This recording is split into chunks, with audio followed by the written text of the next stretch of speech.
Stephanie, thank you very much for letting me come into your office. I'm delighted to do this.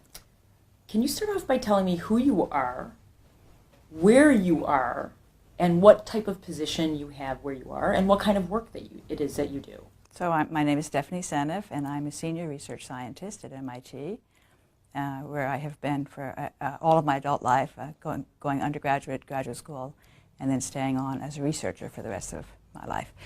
My research is in computer science. I'm at the Computer Science and Artificial Intelligence Laboratory at MIT. And my research is in computer science, but I have an undergraduate degree in biology with a PhD in computer science.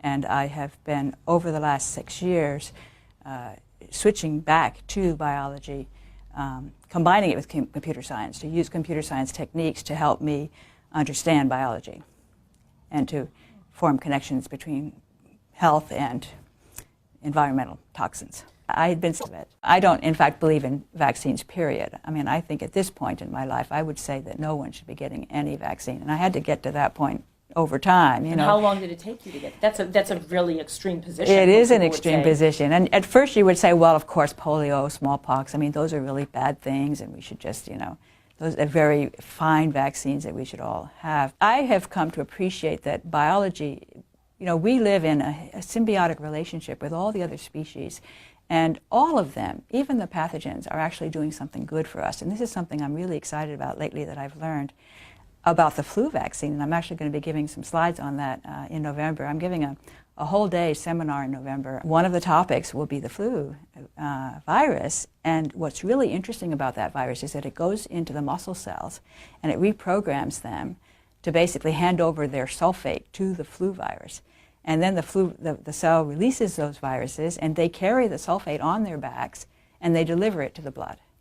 So what's happening is the flu virus is rescuing the blood from a meltdown. And when you look at it that way, you think, oh my goodness, when you get sick with the flu, it's actually helping you out. Are there other people? I mean, are you alone in this venture, or do you have a company in this venture? I have come across a few websites where people have toyed with that same idea, which was very pleasing to me to see that, but I can't, but no, it's very few, very few.